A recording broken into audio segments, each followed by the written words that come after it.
ઓમ શ્રી ગણેશાય નમઃ. જય શ્રી કૃષ્ણ મિત્રો. વરુથીની એકાદશીની આપણે મિત્રો વ્રત કથા સાંભળવા જઈ રહ્યા છે. ઓમ શ્રી કૃષ્ણ વાસુદેવાય હરિયે પરમાત્મને પ્રણતઃ ક્લેશનાશાય ગોવિંદાય નમો નમઃ. ઓમ નમો ભગવતે વાસુદેવાય. ભક્તવત્સલ ભગવાન શ્રી વિષ્ણુની જય. ઉમાપતિ મહાદેવની જય. ભગવાન વિષ્ણુને અતિશય પ્રિય એવી એકાદશીની વ્રત કથા આપણે સાંભળીશું. મિત્રો પૂરા ધ્યાનથી મનથી સાંભળજો. વિડીયો સારો લાગે તો લાઈક શેર કરજો અને આ ચેનલમાં જો તમે પહેલી વખત છો તો સબસ્ક્રાઇબ કરવાનું ભૂલશો નહીં. સબસ્ક્રાઇબ જરૂરથી કરી દેજો. વ્રત ઉપવાસ કર્યા હોય તો ભલે, ન કર્યા હોય તો પણ ભલે, પણ એકાદશીની વાર્તા સાંભળવાનું પુણ્ય ફળ તો અવશ્ય મળે છે. વ્રત રહ્યા હોય તો પણ સાંભળવી અને ન રહ્યા હોય તો પણ વ્રત કથા સાંભળવી અને બીજાને પણ શેર કરો, જેથી આપણા થકી બીજા પણ કથા સાંભળે અને આપણને પુણ્ય ફળ મળે.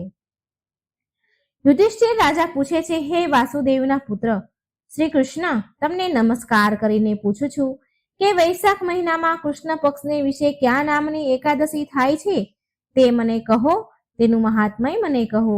ભગવાન શ્રી કૃષ્ણ મંદ મંદ હસતા બોલ્યા, હે યુધિષ્ઠિર રાજા, વૈશાખ મહિનાના કૃષ્ણ પક્ષની વરુથીની નામે એકાદશી આ લોકને વિશે તથા પરલોકને વિશે સૌભાગ્ય દેનારી છે. વળી વરુથીની એકાદશીનું વ્રત કરવાથી પાપનો નાશ થઈ સદા સુખની પ્રાપ્તિ અને સૌભાગ્યની પ્રાપ્તિ થાય છે. ખરાબ ભાગ્ય વાળી જે સ્ત્રી આ વ્રત કરે છે તે સૌભાગ્યને પામે છે. આ વરુથીની એકાદશી સર્વ લોકોને ભોગ દેનારી, મોક્ષ આપનારી, સર્વ પાપને હરનારી અને ગર્ભવાસને ટાળનારી છે. વળી આ એકાદશીના વ્રતથી જે માંધાતા રાજા તે સ્વર્ગમાં ગયા છે, એ ઉપરાંત આ વરુથીની એકાદશીના વ્રતથી ધુંધુમાર વગેરે ઘણા રાજાઓ સ્વર્ગ પામ્યા છે. તેમ સાક્ષાત ભગવાન શિવ પણ બ્રહ્માના કપાળથી છૂટ્યા છે. 10,000 વર્ષ સુધી તપ કરવાથી માણસને જે ફળ પ્રાપ્ત થાય છે તે ફળ તે માણસને વરુથીની એકાદશીનું વ્રત કરવાથી પણ પ્રાપ્ત થાય છે. કુરુક્ષેત્રને વિશે સૂર્યગ્રહણને તાણે જે માણસ એક ભાર સોનું આપવાથી જે ફળ પામે છે તે જ ફળ વરુથીની એકાદશીના વ્રતથી પામે છે. શ્રદ્ધાવાળો જે મનુષ્ય વરુથીની એકાદશીનું વ્રત કરે છે તે મનુષ્ય આ લોકમાં તથા પરલોકમાં પોતાની ધારેલી ઈચ્છેલી વસ્તુઓને પામે છે. હે નરપતિઓમાં શ્રેષ્ઠ યુધિષ્ઠિર રાજા, પવિત્ર એવી આ વરુથીની એકાદશી પવિત્ર કરનારી, મોટા પાપનો નાશ કરનારી અને આ એકાદશીનું વ્રત કરનારને ભોગ તથા મોક્ષ દેનારી છે. હે રાજાઓમાં શ્રેષ્ઠ યુધિષ્ઠિર રાજા, ઘોડાથી હાથીના દાનનું પુણ્ય વધારે છે. હાથીના દાનના પુણ્યથી પૃથ્વીના દાનનું પુણ્ય વધારે છે. પૃથ્વીના દાનના પુણ્યથી તલના દાનનું પુણ્ય વધારે છે. તલના દાનના પુણ્યથી સોનાના દાનનું પુણ્ય વધારે છે અને સોનાના દાનના પુણ્યથી અન્નના દાનનું પુણ્ય અધિક છે. અન્નદાનના પુણ્યથી ઉત્તમ દાન કોઈ થયું પણ નથી અને કોઈ થશે પણ નહીં. હે રાજાઓમાં ઉત્તમ યુધિષ્ઠિર રાજા, અન્નદાનથી પિતૃઓ, દેવતાઓ અને મનુષ્યો પણ તૃપ્ત થાય છે અને કવિઓએ પણ અન્નના સરખું કન્યાદાન કહેલું છે. વળી ભગવાન વિષ્ણુને કન્યાદાનના સરખું ગૌદાન એટલે કે ગાયનું દાન કહેલું છે તથા ઉપર કહેલા સર્વ દાનો કરતા વિદ્યાનું દાન અધિક છે. વિદ્યા દાન દીધા જેટલું ફળ નર વરુથીની એકાદશી કરવાથી પામે છે. પાપ કરવામાં મોહવાળા અર્થાત પાપ કરવામાં પ્રીતિવાળા જે નરો જ્યાં સુધી સર્વ પ્રાણીઓમાં પ્રલય થાય ત્યાં સુધી નરકની અંદર પડ્યા રહે છે. માટે સઘળા યત્ને કરીને પણ કન્યાનું ધન લેવું નહીં. રાજાઓના અધિપતિ યુધિષ્ઠિર રાજા, જે નર લોભનીથી કન્યાને વેચીને તેનું ધન લે છે તે નર બીજા જન્મની અંદર જરૂર બિલાડો કે બિલાડી મીંડળો થાય છે. જે નર પોતાની શક્તિ પ્રમાણે અલંકાર પહેરાવેલ કન્યાને પૈસાની સાથે આપે છે તેના પુણ્યની સંખ્યા કરવાને ચિત્રગુપ્ત પણ પૂરેપૂરી જાણતા નથી. વળી પોતાની શક્તિ પ્રમાણે અલંકાર પહેરાવીને કન્યાને પૈસા સાથે આપનારો જે ફળ પ્રાપ્ત કરે છે તે ફળ માટે વરુથીની એકાદશીનું વ્રત કરનાર વૈષ્ણવોને દસમને દિવસે કાસુ, માંસ, મસૂરની દાળ એટલે કે અન્ન, મસૂરની દાળ, અન્ન, ચણા, કોદરા ધાન્ય, શાક, મધુ, પારકાનું અન્ન ખાવું, ફરીને બીજી વાર ભોજન કરવું તથા મૈથુન સ્ત્રી સંગ કરવું, આ 10 વસ્તુઓના ત્યાગ કરવો તથા એકાદશીને દિવસે જુગટું રમવું નહીં, નિંદ્રા કરવી, તાંબુલ ખાવું, દાંતણ કરવું, પારકી નિંદા કરવી, ચાડી ખાવી, પાપીઓની સાથે ભાષણ કરવું, ક્રોધ કરવો, ખોટું બોલવું, આ 9 વાનાઓનો ત્યાગ કરવો. હે યુધિષ્ઠિર રાજા, બારસને દિવસે કાંસુ, માંસ, મધ, ખોટું બોલવું, કસરત કરવી, મહેનત કરવી, ફરી પાછું બીજી વાર જમવું, મૈથુન સ્ત્રી સંગ કરવો, ક્ષોર હજામત કરાવવું, તેલ ખાવું અને પારકું અન્ન ખાવું, આ 11 વસ્તુઓનો ત્યાગ કરવો. આ પ્રમાણે વિધિ પરસ્પર જે વરુથીની એકાદશી કરે છે તેના સર્વ પાપનો ક્ષય થાય છે અને અંતે વરુથીની એકાદશીના પ્રભાવથી અક્ષય ગતિને પામે છે. આ વરુથીની એકાદશીને દિવસે રાતના જાગરણ કરી જેઓએ વિષ્ણુને પૂજેલા છે તેઓ સર્વ પાપોમાંથી મુક્ત થઈને અંતે ઉત્તમ ગતિને પામ્યા છે અને પામે પણ છે. તેથી હે ધર્મરાજ, સૂર્યપુત્ર, યમરાજાથી ડરનારા અને પાપોથી ડરનારા મનુષ્યોએ પૂર્ણ યત્નોથી વરુથીની એકાદશી કરવી જોઈએ. હે રાજા યુધિષ્ઠિર, આ વરુથીની એકાદશીના પાઠ કરવાથી અને સાંભળવાથી હજારો ગાયો દીધાનું ફળ પ્રાપ્ત થાય છે તથા આ એકાદશીને કરવાથી સર્વ પ્રકારના પાપોમાંથી મુક્ત થઈને વિષ્ણુ લોકમાં જાય છે. આ પ્રમાણે શ્રી ભવિષ્યોત્તર પુરાણને વિશે વૈશાખ મહિનાની કૃષ્ણ પક્ષની વરુથીની નામની એકાદશીનું મહાત્મય સંપૂર્ણ. બોલો ઓમ નમો ભગવતે વાસુદેવાય. મિત્રો, હવે આપણે એક મસ્ત રહસ્યની વાર્તા સાંભળીશું કે જગન્નાથપુરીમાં એકાદશીને ઊંધી કેમ લટકાવવામાં આવે છે. શું કારણ છે કે જગન્નાથપુરીમાં એકાદશીના દિવસે ચોખા એટલે કે આપણે જે ભાત કહીએ છીએ એ ખવાય છે? તો ખૂબ જ મસ્ત સરસ રહસ્યનો વિડીયો છે. પૂરા ધ્યાનથી મનથી આ વિડીયો સાંભળજો કે જગન્નાથપુરીના મંદિરમાં એકાદશી ઊંધી કેમ લટકી છે. શું જાણો છો તમે આવું કેમ છે? આની પાછળની કથા શું છે? આ બધું જ તમને હું આ વિડીયોમાં જણાવીશ. આપણે બધા જ જાણીએ છીએ કે એકાદશી તિથિનું કેટલું મહત્વ છે. એકાદશીના વ્રતના રાજા કહેવાયું છે. એવું કહેવાય છે કે જો એકાદશીનું વ્રત ન પણ રાખો ને તો પણ એકાદશીના દિવસે અનાજ બિલકુલ ન ખાવું જોઈએ. સાથે એમ પણ કહેવાયું છે કે એકાદશીના દિવસે અમુક નિયમોનું પાલન જરૂર કરવું જોઈએ અને એ જ નિયમમાંથી એક નિયમ એ પણ છે કે એકાદશીના દિવસે ચોખા ખાવા વર્જિત માનવામાં આવે છે. એકાદશીના દિવસે ચોખા ક્યારેય ન ખાવા જોઈએ. એવું કહેવાય છે કે એકાદશીના દિવસે ચોખા ખાવાથી કીડાની યોનિમાં જન્મ મળે છે, માટે એકાદશીના દિવસે ચોખા ખાવા વર્જિત માનવામાં આવે છે. આટલો બધો મહિમા હોવા છતાં જગન્નાથજીના મંદિરમાં એકાદશીનો એક પણ નિયમ લાગુ પડતો નથી. એકાદશીના દિવસે ત્યાં ચોખા પણ ખાવામાં આવે છે. ત્યાં એકાદશીના વ્રતમાં પણ ચોખા ખાઈ શકીએ છીએ. પણ આવું કેમ? આની પાછળ એક કથા છે. આ કથા છે જગન્નાથપુરીના મહાપ્રસાદની. જગન્નાથપુરીમાં મહાપ્રસાદનો ઘણો મહિમા છે. જગન્નાથપુરીનો પ્રસાદ એકવાર બધાએ જ આખા જીવનમાં જરૂર ખાવો જોઈએ. એક કથા અનુસાર બધા જ દેવી દેવતાઓ પણ જગન્નાથપુરીના મહાપ્રસાદને ખાવા માટે તરસે છે. જગન્નાથપુરીના મહાપ્રસાદને બધા લોકો ખાઈ શકે છે એ ત્યાંનો મહિમા છે. કોઈ પણ પ્રાણી જીવ ત્યાંનો પ્રસાદ ખાઈ શકે છે. ત્યાંનો પ્રસાદ ક્યારેય સમાપ્ત નથી થતો ત્યાં સુધી કે જ્યાં સુધી એક એક પ્રાણી એ પ્રસાદ લઈ ન લે, એક એક પ્રાણીને પ્રસાદ મળી ન જાય. આવું જ એકવાર થયું હતું. જ્યારે બ્રહ્માજી જગન્નાથપુરી પહોંચ્યા તો મહાપ્રસાદ લેવા માટે જગન્નાથપુરી પહોંચતા તો તેમણે જોયું કે મહાપ્રસાદ તો સમાપ્ત થઈ ગયો છે. ત્યાં પ્રસાદમાં કંઈ પણ નથી વધ્યું.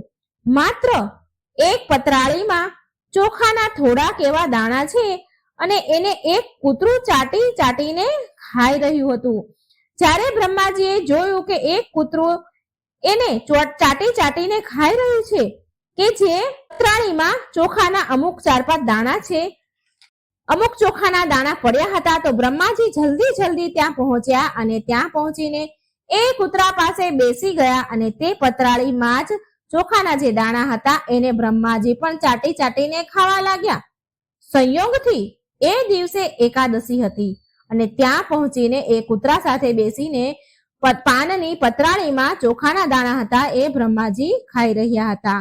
તો આ જોઈને એકાદશી માતા બહુ હસવા લાગ્યા અને બોલ્યા કે બ્રહ્માજી, આ શું તમે ચોખાના દાણા ખાઈ રહ્યા છો, ચાટી રહ્યા છો? પહેલા તો આજે એકાદશી છે અને બીજી વાત એ કે કૂતરા સાથે બેસીને તમે ચોખાના દાણા ખાઈ રહ્યા છો, ચોખા ખાઈ રહ્યા છો. અને આમ બોલીને એકાદશી માતા જોર જોરથી હસવા લાગ્યા. જ્યારે એકાદશી માતા આવી રીતે હસી રહ્યા હતા ત્યારે ત્યાં ભગવાન જગન્નાથ પ્રગટ થઈ ગયા અને એકાદશી માતાને કહેવા લાગ્યા કે એકાદશી, આ જગન્નાથપુરી છે, અહીંનો પ્રસાદ મારો મહાપ્રસાદ છે. અહીં તમારો કોઈ પ્રભાવ નહીં હોય. જગન્નાથપુરીમાં મારો પ્રસાદ કોઈ પણ દિવસે વર્જિત નથી. અહીંનો મારો પ્રસાદ તમારાથી તો શું, મારા કરતા પણ મોટો છે. અને કહેવાય છે કે ત્યારથી ભગવાન જગન્નાથે મંદિરની પાછળની તરફ એકાદશી માતાને ઊંધા લટકાડી દીધા. ત્યારથી ત્યાં એકાદશી ઊંધી લટકેલી છે. જગન્નાથપુરીમાં એકાદશીનો કોઈ પ્રભાવ નથી હોતો. જો જગન્નાથપુરીમાં તમે એકાદશીનું વ્રત કરો છો તો તેનું ફળ તો તમને પૂરું મળશે અને એકાદશીના તમે ગમે તેટલો મહાપ્રસાદ ખાઓ તેનો તમને કોઈ દોષ નહીં લાગે. જગન્નાથજીના મહાપ્રસાદને પામવા માટે એક કૂતરા સાથે એ પાનની પતરાળીમાં ચોખા ખાવા બ્રહ્માજી બેસી ગયા હતા. બ્રહ્માજીએ ખુદ ચોખા ખાધા હતા. આજે પણ જગન્નાથજીનો મહાપ્રસાદ મેળવવા માટે પછી ભલે તે મનુષ્ય હોય, ચાંડાલ જાતિનું હોય, નીચી જાતિનું હોય કે કોઈ મોટી અમીર જાતિના હોય, અમીર હોય, ગરીબ હોય, કોઈ પણ હોય, પણ ત્યાં ભેદભાવ કરવામાં નથી આવતો. ઘણીવાર લોકો એક સાથે બેસીને એક જ પતરાળીમાં મહાપ્રસાદ જમે છે, કારણ કે મહાપ્રસાદ પામનાર સ્વયં પોતે બહુ જ ભાગ્યશાળી હોય છે. માટે જો તમે ક્યારે પણ જગન્નાથપુરીના દર્શન કરવા જાઓ છો અને એ દિવસે એકાદશી હોય તો તમે મહાપ્રસાદમાં ચોખા મળે તો તમે એને ક્યારેય ના ન પાડતા, કેમ કે ત્યાં તમને ચોખા ખાવાનો કોઈ દોષ નથી લાગતો, કેમ કે ત્યાં તમે એકાદશીના દિવસે પણ ભાત ખાઈ શકો છો. મિત્રો, આ કથા હતી કે એકાદશીના દિવસે જગન્નાથપુરીમાં ચોખા ખાવા કેમ વર્જિત છે. તો તમને સારી રીતે સમજાઈ ગયું હશે. તો આ કથા અહીં પૂરી થાય છે અને આની સાથે હું જગન્નાથજીની બીજી એક રસપ્રદ કથા કહેવા જાઉં છું, જે મિત્રો તમે ક્યારેય નહીં સાંભળી હોય. જગન્નાથજી એમના ભક્તોને એકાદશીનું વ્રત કેમ નથી કરવા દેતા? તો આ મહાલક્ષ્મી અને જગન્નાથજી વચ્ચેનો સંવાદ છે.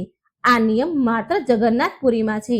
મિત્રો, આપણે હવે સાંભળીએ કે જગન્નાથજી અને એકાદશી વ્રતની અમૃત કથા, જ્યાં નિયમ ઝૂકી જાય છે અને પ્રેમ જીતી જાય છે. એક કથા જે નિયમોથી ઉપર ઉઠીને પ્રેમ અને ભક્તિની પરાકાષ્ઠા દર્શાવે છે. ભગવાનનો પ્રેમ એવો હતો કે ખુદ ભગવાન પણ બાળક બનીને ભક્ત સાથે લીલા કરતા હતા. બહુ સમય પહેલાની વાત છે. ત્રેતા યુગ વીતી ચૂક્યો હતો. દ્વાપર યુગ સમાપ્ત થવાની તૈયારી હતી. જ્યારે પૃથ્વી પર ધર્મ ઉજળો હતો અને ભક્તિ આકાશને પણ લીલું કરી દેતી હતી, ભીનું કરી દેતી હતી, ત્યારે ભગવાન વિષ્ણુ જગન્નાથના રૂપમાં પુરીમાં બિરાજમાન હતા. પૃથ્વી પર ધર્મની સ્થાપના હેતુ ભગવાન વિષ્ણુએ જગન્નાથજીનું રૂપ ધારણ કરી અને પુરીના નીલાચલ પર્વતની પાસે એમનું દિવ્ય ધામ બનાવ્યું. ત્યાં પણ તેમના ભાઈ બલરામ અને બહેન સુભદ્રા સાથે બિરાજમાન થયા, નિવાસ કરવા લાગ્યા. પુરીનું એ ધામ અલૌકિક હતું. સમુદ્રની લહેરો ભગવાનના ચરણ પખાળતી હતી. ભક્તોના હૃદય એમના નામથી નાચી ઉઠતા હતા અને મહાપ્રસાદનો મહિમા ગગનને અડતો હતો. પણ એક વાત બધાને ચોંકાવતી હતી કે એકાદશીના દિવસે પણ ત્યાં અન્નનો ભોગ ચડે છે.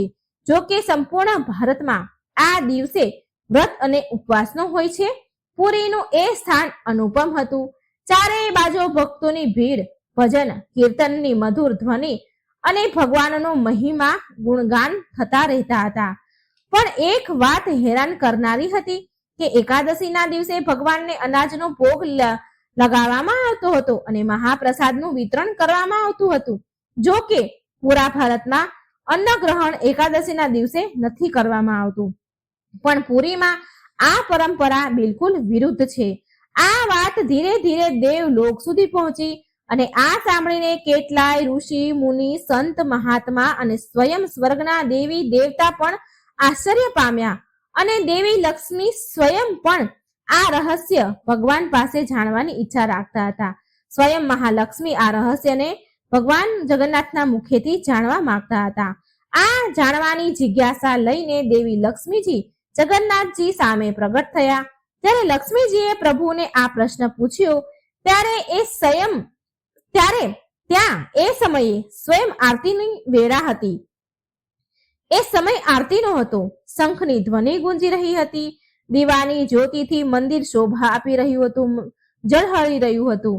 એ સમયે લક્ષ્મીજીએ વિનમ્ર ભાવથી કહ્યું કે પ્રભુ, તમે તો સાક્ષાત ધર્મ સ્વરૂપ છો. તમે સ્વયં એકાદશીનું મહાત્મય બતાવનારા છો. તો પછી પુરીમાં એકાદશીના દિવસે અન્નનો ભોગ કેમ લગાવાય છે? કેમ તમે ભક્તોને એકાદશી વ્રતનું પાલન નથી કરવા દેતા? ભગવાન જગન્નાથ હસ્યા અને તેમના હાસ્યમાં રહસ્ય હતું, વાત્સલ્ય હતું અને એક અદ્ભુત શાંતિ હતી. ભગવાન જગન્નાથ કહે છે કે હે દેવી લક્ષ્મી, દેવી એકાદશીનો જન્મ કેવી રીતે થયો એ કથા સાંભળો, પૂરી જાણો. પછી તમે એ જાણી જશો કે પૂરીની પરંપરા અલગ કેમ છે. તો સાંભળો. કલ્પો પહેલા જ્યારે હું ક્ષીરસાગરમાં યોગ નિંદ્રામાં હતો ત્યારે મૂર નામનો ભયંકર રાક્ષસ હતો. તેણે સ્વર્ગ પર આક્રમણ કર્યું. ઇન્દ્ર સહિત બધા દેવતા ભયભીત થયા અને મારા શરણોમાં આવ્યા. મેં મૂર નામના રાક્ષસ સાથે યુદ્ધ કરવાનું નક્કી કર્યું. યુદ્ધ હજારો વર્ષો સુધી ચાલ્યું. અંતે મારે આરામ કરવાની આવશ્યકતા પડી. હું બદ્રિકાશ્રમના એક ગુફામાં જઈને સૂઈ ગયો. પણ એ મૂર ત્યાં શોધતો ત્યાં પહોંચી ગયો મારો વધ કરવા માટે. ત્યારે મારા દેહમાંથી એક દિવ્ય તેજવાળી સ્ત્રી પ્રગટ થઈ. સુંદરતામાં અદ્ભુત, શક્તિથી અપાર ભરેલી. એણે એકલીએ જ મૂરનો વધ કરી દીધો. જ્યારે મારી ઊંઘ ઉડી અને મેં આંખો ખોલી તો મેં જોયું કે રાક્ષસ મૂર મરી ગયો છે, મૃત પડ્યો છે અને એક દિવ્ય સ્ત્રી મારી સામે ઊભી છે. મેં તેને પૂછ્યું કે તું કોણ છે? એ સ્ત્રી બોલી કે હું તમારા શરીરમાંથી પ્રગટ થઈ છું. તમારા તેજથી હું ઉત્પન્ન થઈ છું. મેં તે દિવ્ય સ્ત્રીને વરદાન માંગવા કહ્યું. તો તેણે કહ્યું કે હે પ્રભુ, જે દિવસે હું પ્રગટ થઈ એ દિવસ એકાદશી કહેવાય. આ દિવસે જે ભક્ત વ્રત કરે તેને તમે તમારી ભક્તિ અને મોક્ષ પ્રદાન કરજો. મેં પ્રસન્ન થઈને તેને આશીર્વાદ આપ્યા ને વરદાન આપ્યું. લક્ષ્મીજી આ કથા સાંભળી રહ્યા હતા, પણ એમના મનમાં તો હજી પણ એક પ્રશ્ન ઉદ્ભવી રહ્યો હતો. જ્યારે તમે સ્વયં એકાદશીને આટલો મહત્વ આપ્યું તો પછી પુરીમાં આ નિયમ કેમ લાગુ નથી પ્રભુ? ભગવાન જગન્નાથે ગંભીર સ્વરમાં કહ્યું, હે પ્રિય, પુરી એક મંદિર નથી, આ તો મારું ઘર છે. અહીં હું રાજા નથી, સેવક છું. અહીં ભક્ત મારા દર્શન કરવા માટે આવે છે, ઉપવાસ માટે નહીં, પણ પ્રેમમાં ડૂબીને આવે છે. જ્યારે હું જોઉં છું કે વૃદ્ધ ભક્ત ભૂખ્યો છે પણ નિયમના કારણે પ્રસાદ ગ્રહણ કરી શકતા નથી, તો મારું હૃદય દુખે છે, દુઃખથી ભરાઈ જાય છે. શું કોઈ પિતા એના બાળકને ભૂખ્યા રહેવા માટે નિયમોના કારણે ભૂખ્યો રહેવા દેશે? એક પિતા એના બાળકને, કહો મને, પુરીમાં વ્રત કરતા ભાવને વધારે મહત્વ આપવામાં આવે છે. અહીં એકાદશીએ પણ અન્ન ચડે છે, કેમ કે આ અન્ન નથી પણ પ્રેમનો પ્રસાદ છે. દેવી, મારા ભક્ત મને પ્રેમ કરે, ભૂખ્યા ન રહે, આ જ મારી ઈચ્છા છે. નિયમથી મોટો છે પ્રેમ. આ સાંભળી લક્ષ્મીજીની આંખોમાં તો આંસુ આવી ગયા. લક્ષ્મીજી ભગવાનના ચરણોમાં ઝૂકી ગયા. ભગવાન, તમે ફરી એકવાર સિદ્ધ કરી દીધું કે તમે માત્ર ધર્મના રક્ષક નહીં પણ ભક્તોના જીવનનો સાર છો. માટે આજે પુરીમાં એકાદશીના દિવસે અન્નનો ભોગ ચડાવાય છે, મહાપ્રસાદ બને છે અને ભક્તોમાં વિતરણ થાય છે. કેમ કે ત્યાં ભગવાન કહે છે કે ભૂખ્યા રહો કે ખાઓ, નિયમ નિભાવો કે ન નિભાવો, પણ મને સાચો પ્રેમ કરો, સાચા મનથી ભક્તિ કરો, બસ એટલું જ મારા માટે ઘણું છે. જય જગન્નાથ. એક એવા ભગવાન જે ભક્ત પાસે નિયમ નહીં પણ પ્રેમ માંગે છે. હવે ભગવાન કહે છે કે દેવી, હવે તમે સાંભળો મારી એ કથા જેણે મારું હૃદય પણ પીગળાવી દીધું. ભક્ત કર્માબાઈની કથા સાથે એની નિશ્ચલ ભક્તિનું એવું વર્ણન છે જે પથ્થરને પણ પીગળાવી દે. ભક્ત કર્માબાઈ એક સાચા ભક્ત હતા જેણે જગન્નાથજીને પણ પ્રેમથી બાંધી દીધા. એક અનુપમ કથા જ્યાં પ્રેમ નિયમોથી મોટું સિદ્ધ થાય છે. ભગવાન આગળ કહે છે કે દેવી, જ્યાં ભક્તિ નિશ્ચલ હોય છે, નિશ્ચિત હોય છે, સ્વાર્થી નથી હોતી, તો એ જાતપાત, નિયમ, કાળ અને પરિસ્થિતિઓની સીમાઓને પાર કરી જાય છે. એવું જ એક નામ છે કર્માબાઈ.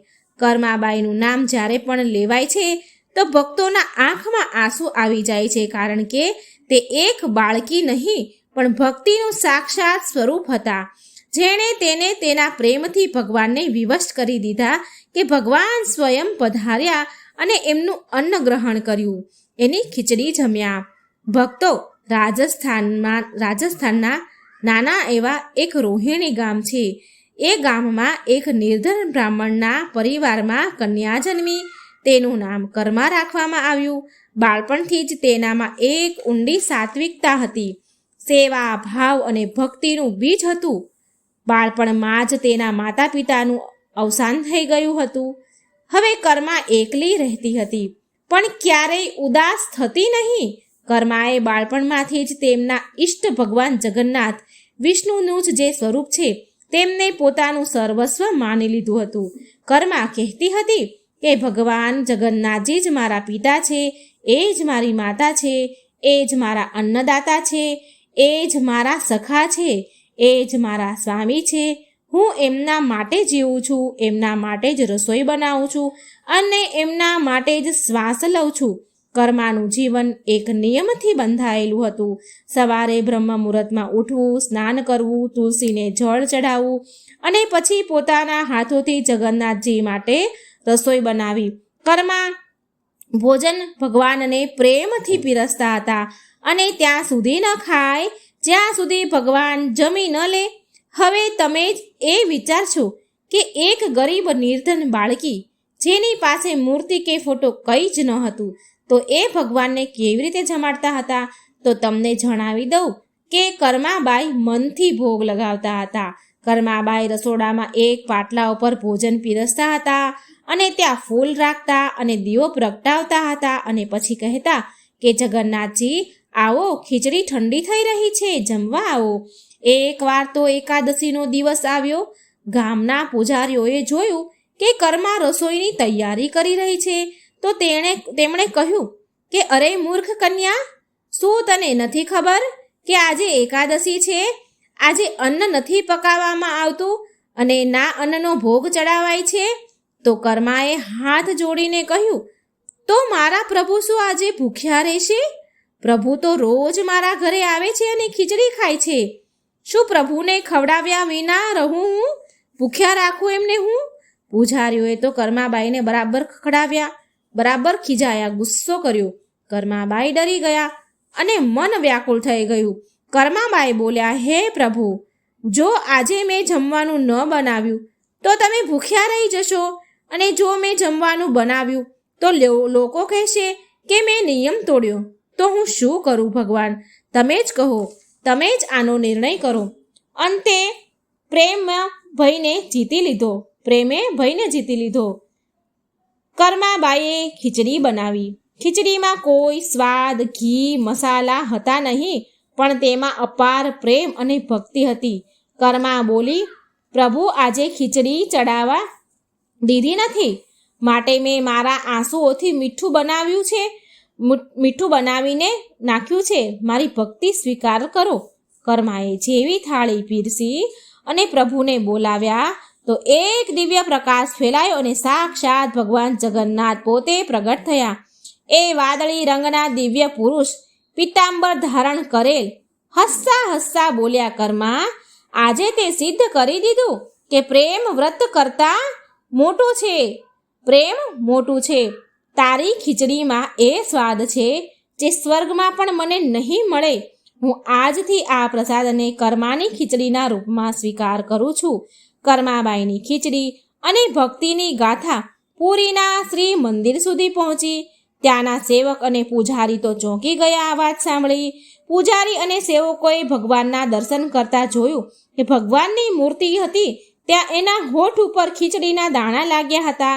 જ્યારે તેમણે આ પ્રશ્ન ભગવાનને કર્યો તો ભગવાન સ્વયં બોલ્યા કે આજે હું મારી પ્રિય ભક્તની ખીચડી ખાઈને આવ્યો છું.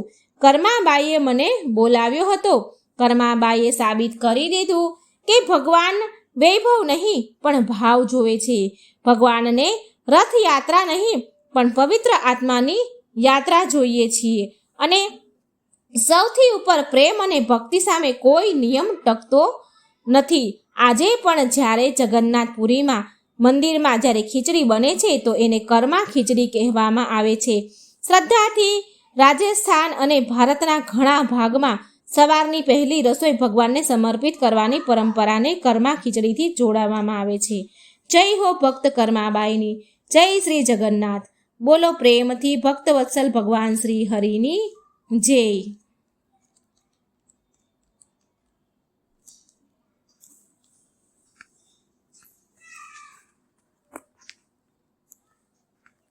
તુલસી માતા અને એકાદશીની વ્રતકથા.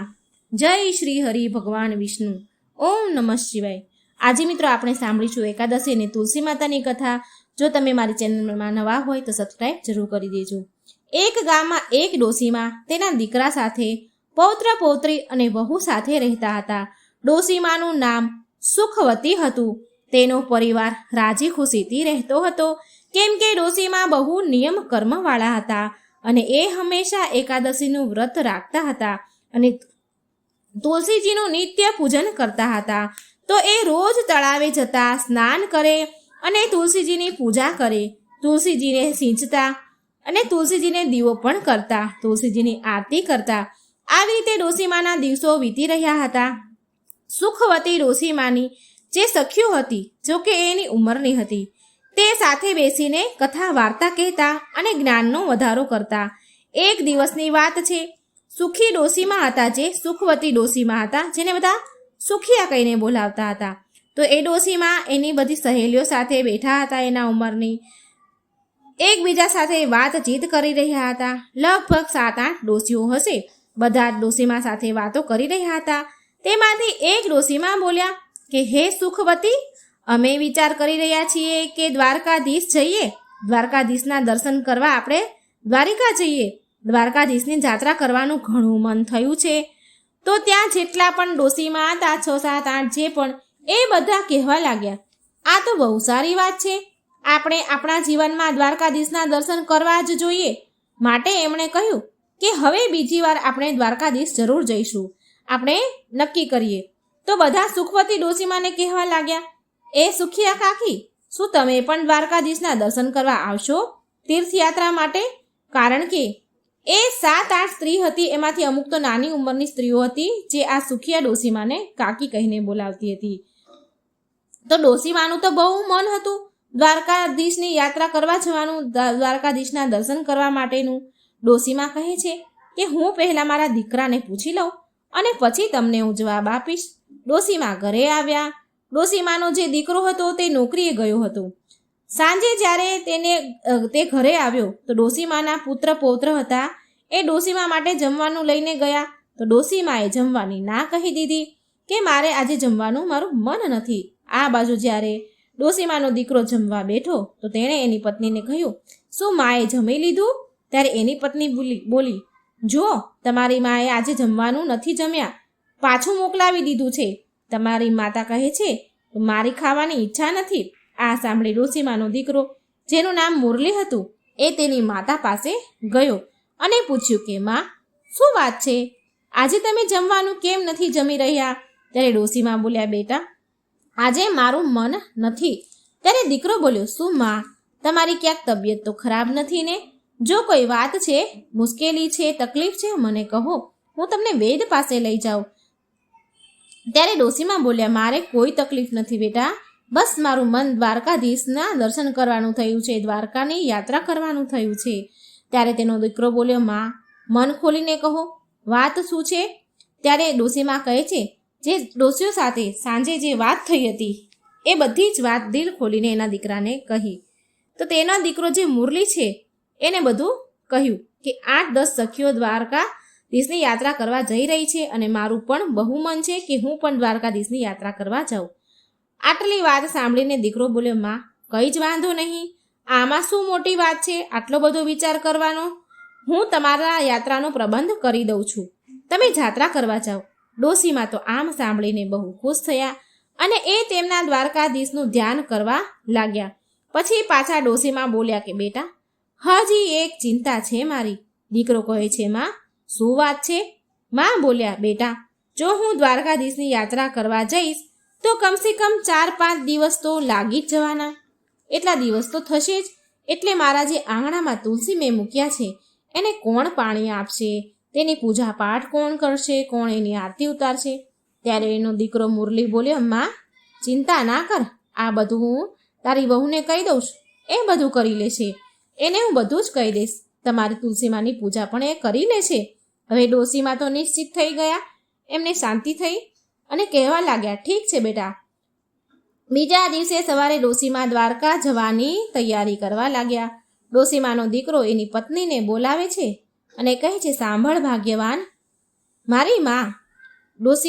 ડોસીમાનો દીકરો કહે છે એની પત્નીને કે માને યાત્રા કરવા જવું છે, દ્વારકાધીશની યાત્રા કરવા જાય છે માં, માટે મારી મા માટે કાજુ બદામના સારા લાડવા બનાવજે, ગુંદર નાખીને લાડવા કરજે, જેથી રસ્તામાં માં ખાઈ શકે, એને કોઈ તકલીફ ન થાય. આ સાંભળી ડોસીમાની બહુ વિચાર કરવા લાગી. મને તો એક દિવસ પણ પિયર જવા નથી દેતા, એટલામાં એના કામ બગડી જાય છે.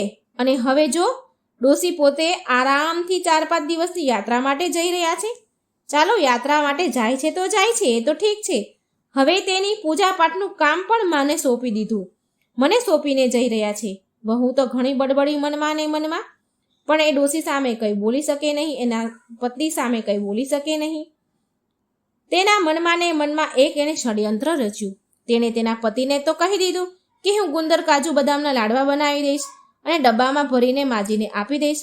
દીકરો તો સવારે નોકરી પર ચાલ્યો ગયો અને ડોસીમાની વહુએ એવું કર્યું કે જે આંગણામાં તુલસીનું કુંડું હતું, એ તુલસીમાનું કુંડું હતું જેમાં તુલસી ઉગેલા હતા, તેમાંથી તેણે તુલસીનો છોડ જડમાંથી ઉખાડી દીધો અને જડ સહિત તેણે પિત્તળના ડબ્બામાં મૂકી દીધો અને તેની સાસુના હાથમાં પકડાવી દીધો.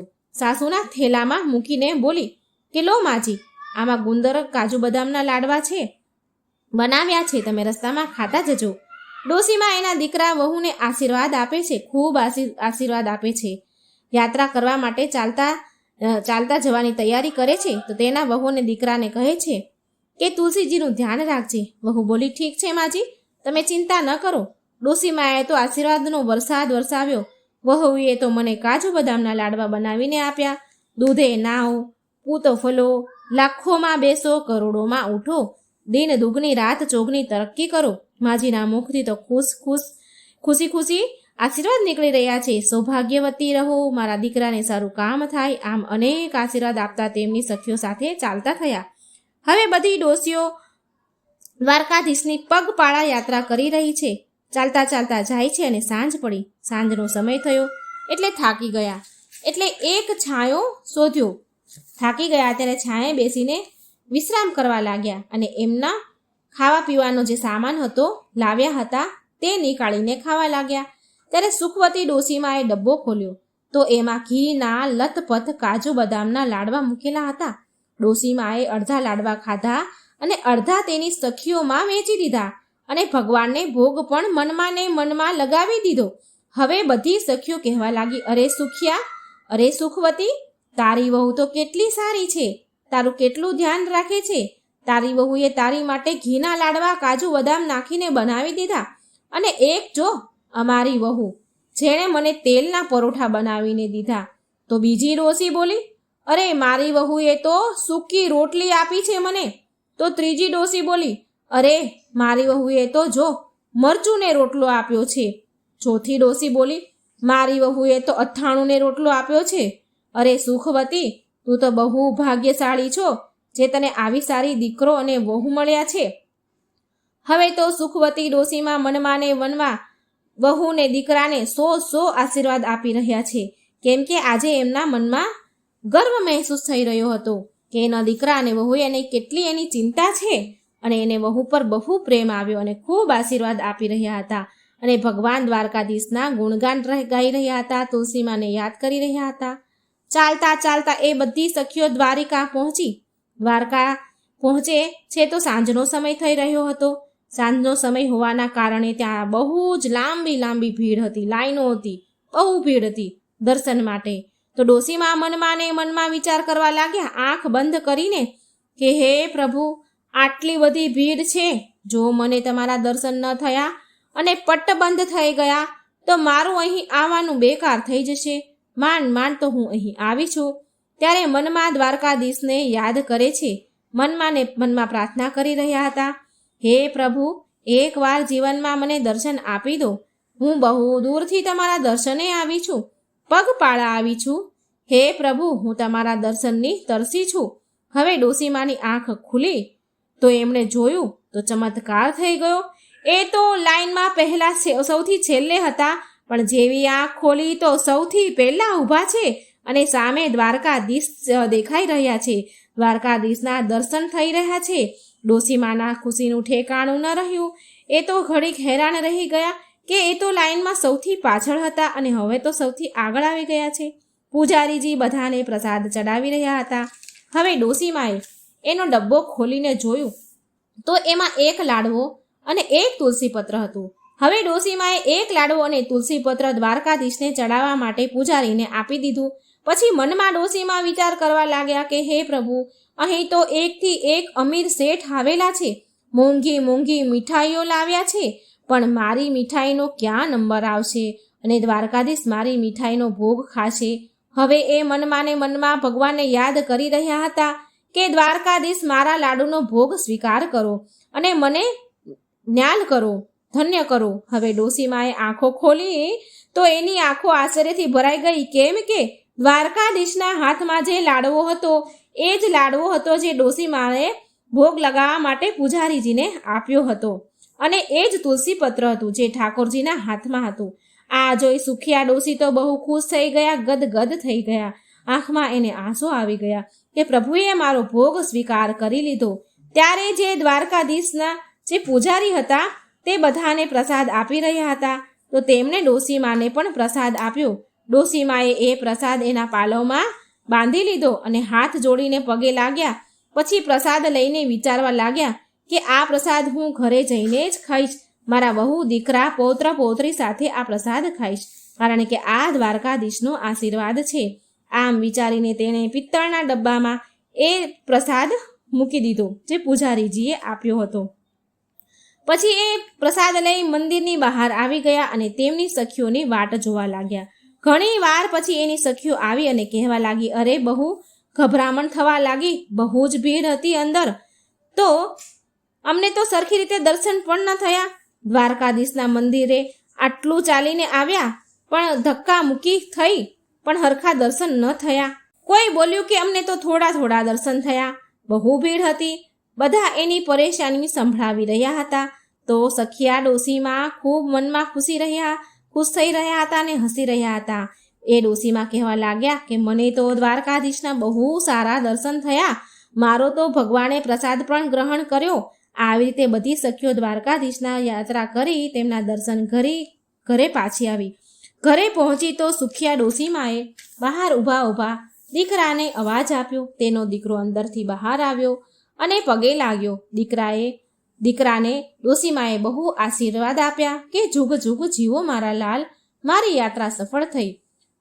પછી ડોશીમાં બોલ્યા કે બેટા વહુ ક્યાં છે, દેખાઈ નથી રહી, ક્યાં ગઈ? દીકરો હાથમાં પાણીને ગ્લાસ લઈને ઊભો છે કે માં આ લ્યો પાણી પીઓ અને શાંતિથી બેસી જાઓ. પાણી લઈને જ્યારે દીકરો ઊભો હતો તો ડોશીમાં પૂછે છે કે બેટા વહુ ક્યાં ગઈ? ત્યારે દીકરો બોલ્યો માં મેં એને ઘરેથી નીકાળી દીધી. માં બોલ્યા કેમ બેટા, આ તે શું કર્યું? આ તે તો તે અનર્થ કરી દીધું. મારા ગયા પછી એટલું બધું તે શું થઈ ગયું? મારા 4-5 દિવસની યાત્રામાં ગઈ કે ત્યાં પાછળથી તે વહુને કાઢી મૂકી, એવું તે શું થયું? તે મારી વહુને કેમ નીકાળી દીધી? મારી વહુ તો બહુ સારી છે, ગુણવાન છે. ત્યારે એનો દીકરો કહે છે કે જે તારી વહુ છે ને એણે તારી સાથે બહુ મોટું છળ કપટ કર્યું છે માં. મેં એને ગુંદ કાજુ બદામના લાડવા બનાવવા માટે કહ્યું હતું કે મારી માં યાત્રા કરવા જાય છે. તો માં ખબર છે એણે શું કર્યું? કે તેણે આંગણામાં જે તે તુલસી ઉગાડી હતી તે ઉખાડીને પિત્તળના ડબ્બામાં ભરી દીધી. માં એણે આવું કામ કર્યું છે અને એ તુલસી ડબ્બામાં ભરીને તને આપી દીધા. એણે કોઈ લાડુ નથી બનાવ્યા. આ સાંભળી ડોશી બોલ્યા બેટા મેં તો ડબ્બામાં તો લાડવા જ જોયા. મેં ડબ્બો જ્યારે ખોલીને જોયું ને તો એમાં કાજુ બદામના જ લાડવા હતા અને એ લાડવા મેં ખાધા, મારી સખીઓને પણ ખવડાવ્યા અને એમાંથી ભગવાનને ભોગ પણ ધરાયો. તો દીકરો બોલ્યો નહીં નહીં માં, તારી વહુએ આ ષડયંત્ર રચ્યું હતું. જ્યારે મેં તેને તુલસીજીની પૂજા માટે કહ્યું તો આંગણામાં તુલસી હતા જ નહીં. તો મેં એને થોડા કડક શબ્દોમાં કહ્યું તો એણે મને બધી વાત કરી કે તેણે ઈર્ષામાં આવીને વિચાર્યું કે માં તો યાત્રા કરવા જાય છે અને મને તો 2 દિવસ પણ પિયર જવા નથી દેતા, માટે તેણે તુલસીને ઉખાડીને તમારા ડબ્બામાં ભરી દીધા. એણે કોઈ લાડુ નહોતા બનાવ્યા. હવે ડોશીમાં બોલ્યા કે બેટા કંઈ જ વાંધો નહીં, જો વહુએ આવું કર્યું છે તો એની ભૂલ તો છે, પણ એના કારણે જ મને દ્વારકાધીશના દર્શન થયા છે બેટા. મારી સાથે એટલા ચમત્કાર થયા કે હું તને શું કહું, શું ગુણગાન કરું. હું તો ભીડમાં સૌથી પાછળ ઊભી હતી ત્યારે મેં દ્વારકાધીશને પ્રાર્થના કરી તો દ્વારકાધીશની કૃપાથી હું બધાથી જ આગળ થઈ ગઈ. અને એ તો એ પણ બેટા મારા ડબ્બામાં એક તુલસીજીનું પત્ર અને એક લાડુ પણ હતો. એ તુલસી માની કૃપાથી જ તુલસી અને લાડુ ભગવાનને ચડ્યા છે, ભગવાને ભોગ ખાધો છે. તુલસી માની કૃપાથી જ એ તુલસી જે વહુએ મૂકી હતી એ લાડુમાં બદલાઈ ગઈ હતી અને એક પાન તુલસીનું પાન ભગવાને મારા માટે એટલા માટે છોડ્યું હતું કે હું ભગવાનને ભોગ લગાવું, કેમ કે ઠાકોરજીને તુલસી વિના તો ભોગ લગાવવામાં નથી આવતો. માટે એમણે મારો ભોગ સ્વીકાર કર્યો હતો કેમ કે એમાં તુલસી દલ હતું. હવે તો બેટા મારી વહુએ ભલે જે પણ કર્યું, મને તો વહુના કારણે જ આ ચમત્કાર થયા છે. ઠાકોરજીના આટલા સારા દર્શન થયા છે મને. હું તો દ્વારકાધીશના દર્શન કરી ધન્ય ધન્ય થઈ ગઈ. બેટા તું હમણાં જ જા અને વહુને પિયર લઈ આવ. હવે દીકરો એની માની વાત સાંભળી અને એની પત્નીને પિયર લેવા ગયો અને પિયરથી લઈને ઘરે આવી ગયો.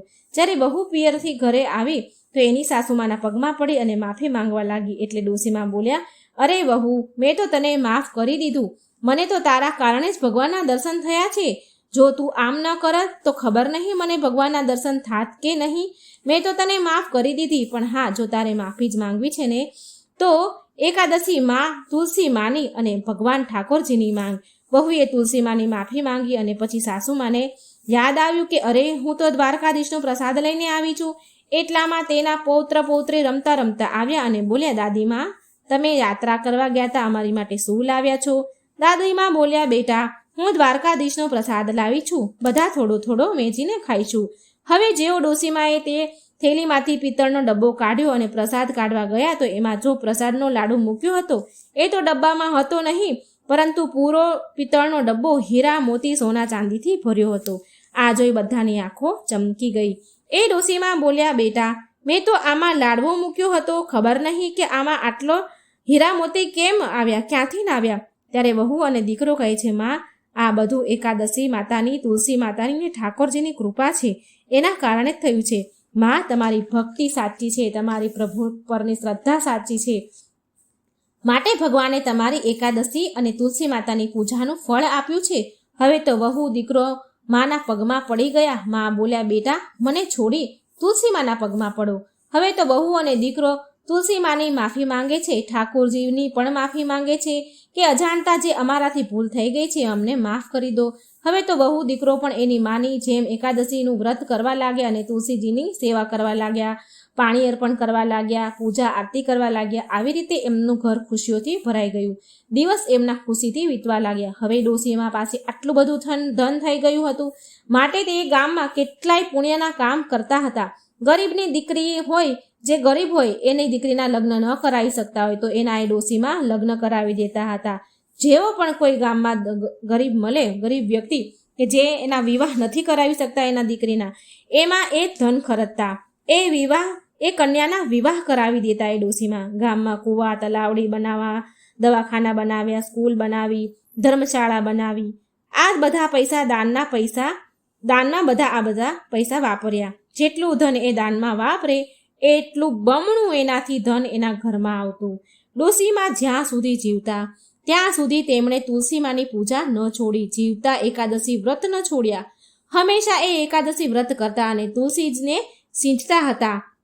કારણ કે ડોશીમાને નાનપણથી તુલસીજીની પૂજા કરવાની આ ટેવ હતી.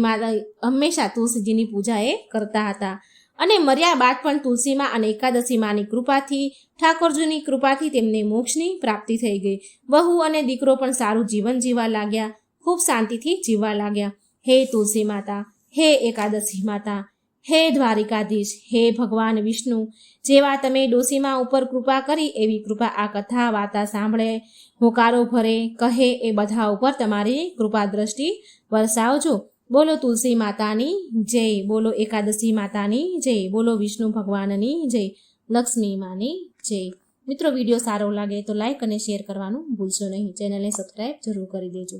જય એકાદશી માતા. આજે આપણે સાંભળીશું સરસ મજાની માતા એકાદશીની વ્રત કથા. એક ગામમાં એક ગરીબ સ્ત્રી રહેતી હતી. નીચી જાતિની હતી. તેને 2 બાળકો હતા.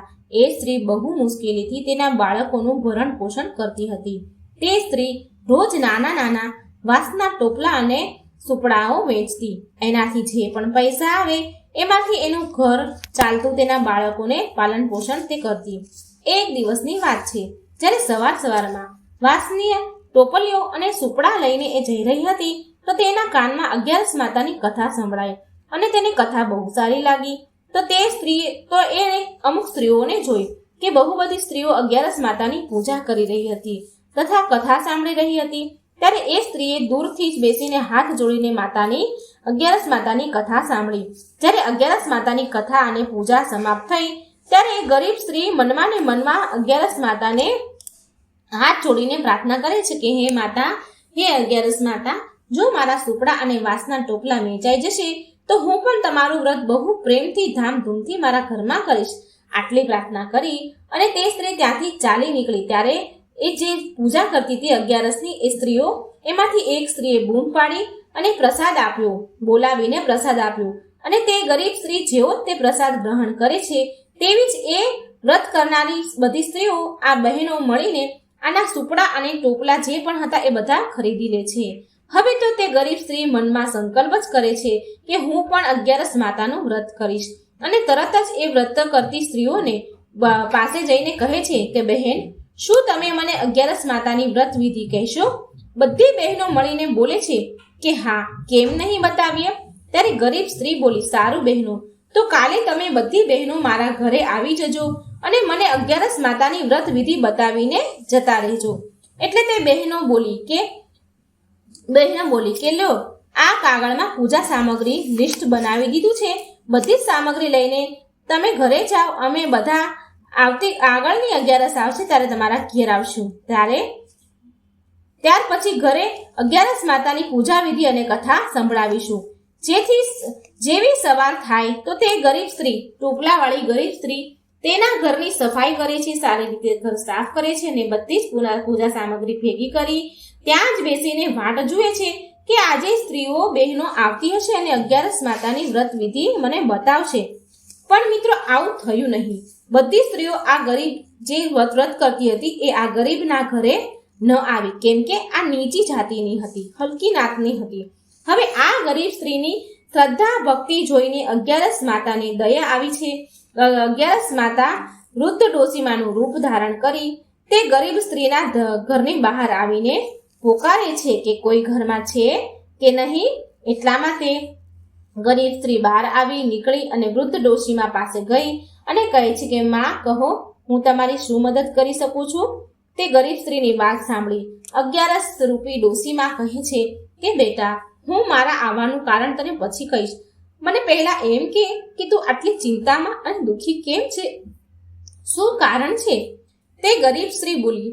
11 માના રૂપમાં એ ડોશીમાને કહે છે કે માં, કાલે સવારે જ્યારે હું બજારમાં સુપડા અને ટોપલી વેચવા ગઈ હતી તો ત્યાં મને 11 માતાની કથા સંભળાઈ.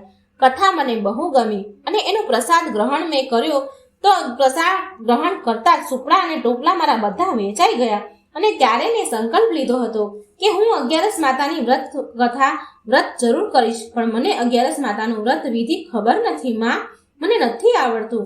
આ કારણથી મેં એ બધી વ્રત કરનારી બહેનોને કહ્યું હતું કે મારા ઘરે આવીને 11 માતાની વ્રત વિધિ અને મને કથા કહેજો અને સંભળાવજો. એ બધી બહેનોએ કહ્યું હતું કે મારા ઘરે આવશે. લાગે છે કદાચ હું નીચી જાતિની છું ને માટે આ કારણથી એ બહેનો મારા ઘરે નથી આવી. હવે 11 માતાની પૂજા વ્રત હું કેવી રીતે કહું માં, કહો મને. ગરીબ સ્ત્રીની વાત સાંભળી 11 રૂપી ડોશીમાં કહેવા લાગ્યા, બસ આટલી જ વાત બેટા, ચાલ હું તને કહું છું કે શું કરવાનું છે. ડોશીમાં બોલ્યા, તારે કંઈ નથી કરવાનું, માત્ર એટલું જ કરજે જેટલું તને આવડે છે એટલું જ 11 માતાનું નામ લઈને પૂજા કરી લેજે અને કથા હું સંભળાવીશ તને. એ ગરીબ સ્ત્રી ડોશીમાએ કહ્યું એમ વ્રત પૂજા કરી તે સ્ત્રીએ અને સ્વયં 11 માતાએ ડોશીમાના સ્વરૂપમાં હતા તેમણે તેમની કથા સંભળાવી અને આ બાજુ વ્રત કરનારી બધી બહેનોને 11 માતાના ક્રોપના કારણે એમના શરીરમાં ખંજવાળ આવવા લાગી. આખા શરીરે ખંજવાળ ઉપડી. બધી બહેનો બહુ હેરાન થઈ ગઈ.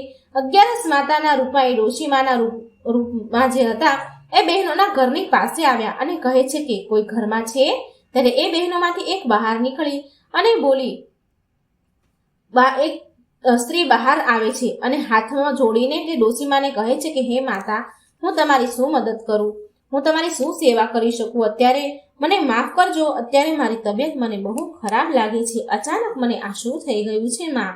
11 રૂપી ડોશીમા કહે છે કે જાઓ, તમે બધા જાઓ અને એ ગરીબ ટોપલાવાળી સ્ત્રીના ઘરે અને તેની માફી માંગો હાથ જોડીને, કે તો તમારી બધી જ મુશ્કેલીઓ દૂર થશે. પછી બધી જ બહેનો તત્કાલ તે ગરીબ સ્ત્રીના ઘરે ગઈ અને જઈને તેની માફી માંગી અને પ્રાર્થના કરે છે કે હે બહેન મને માફ કરી દે. હવેથી અમે ક્યારેય પણ આવી ભૂલ નહીં કરીએ.